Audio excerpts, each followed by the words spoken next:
Before we start, I want you to hit that red subscribe button so that you never miss out on any of our videos. Hey guys, what's up and welcome back to Urban Celeb. Here are 5 times when reality TV went too far. Number 5, Hot or Not. Believe it or not, there was once a TV show called Are You Hot? The Search for America's Sexiest People. The premise was as simple and superficial as the title suggests. Contestants would appear on stage, prance around, show off their quote-unquote hotness, and be evaluated by a panel of judges on how physically attractive they were. Sounds pretty basic? Yep. Sadly for network ABC, the viewers didn't really fancy the 2003 series, which was canned after only one series of terribly low ratings despite airing at prime time. It's easy to look back now at early 2000s reality TV shows and think discernibly towards them for their pure superficiality and lack of inclusiveness, but this one takes the cake. A 21-year-old flight attendant from Minnetonka, Minnesota. Number 4, Big Brother's Turkey Slap. The concept of a turkey slap is vile and equates to sexual assault, and if you've not heard of it before, according to Urban Dictionary, it's to be slapped in one's face, possibly other places, with a bad body part.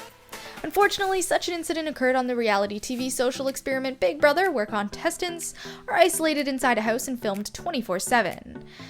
The presence of cameras everywhere didn't deter 2 male contestants on the Australian Big Brother in 2006 in a booze-fueled incident where balokey fun went way too far and turned into sexual assault.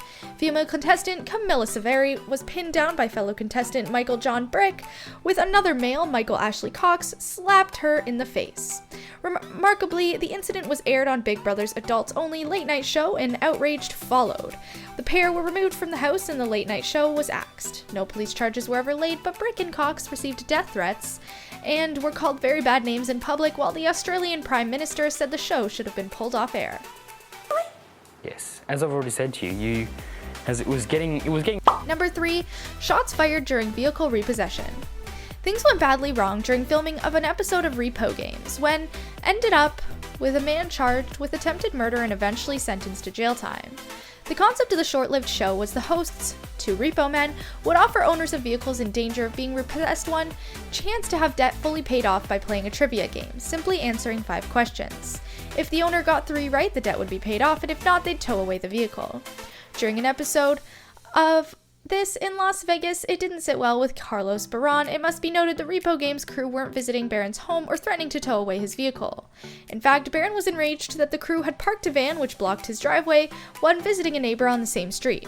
And as a result, he decided to confront the crew, turned irate, before randomly opening fire, and the crew fled the scene after Barron shot at their van. No one was hurt, but charges were laid and Barron faced up to 22 years in jail, although some were dropped, meaning he was sentenced to 90 days in county jail and 5 years of probation. Years. Dude. A score is 20 years. You didn't know that. Don't act like you did. Number 2, Gay Bachelor's Cruel Twist. Bravo's Boy Meets Boy lasted 1 season in 2003. It had the same concept as Joe Millionaire, The Bachelor, The Bachelorette, but the leading man was gay along with the suitors. The idea was initially applauded for its inclusiveness before it was later revealed that half of the contestants weren't actually gay.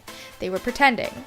The cruel part was that Bachelor James Getzlaff wasn't informed of that until late in the series, and at that point the twist was that if James picked a gay partner, he'd win a cash prize, trip for 2 to New Zealand, and potentially love, but if he chose a straight partner, he'd walk away with nothing, and the male who fooled James would win a $25,000 cash prize. Despite the deception, many viewers liked the twist, but others did not, and the show never returned, although that's partly because its popularity meant it was impractical to repeat given the twist. And for the record, James actually picked a gay partner, but they split up before ever going on the New Zealand trip. Number 1, transgender outing on Survivor. Season 34 of the American Survival, titled Game Changers, took an insensitive and unfortunate turn at Tribal Council in episode 6, when contestant Jeff Varner outed his tribe mate Zeke Smith as transgender.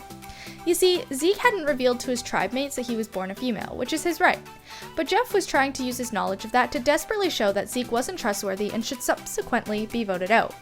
"Why haven't you told anyone you're transgender?" he asked. The immediate outrage from fellow contestants was clear for all viewers to see, and the move backfired big time. All contestants were furious with Jeff's insensitivity, while host Jeff Probst also rebuked his tactic, but disturbingly, a silent Zeke appeared, shattered by the public revelation, which should have been left to him whenever, if he felt comfortable.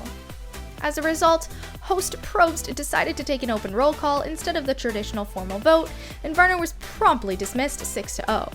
Probst later said, "I cannot imagine anyone thinking what was done to Zeke was okay on any level."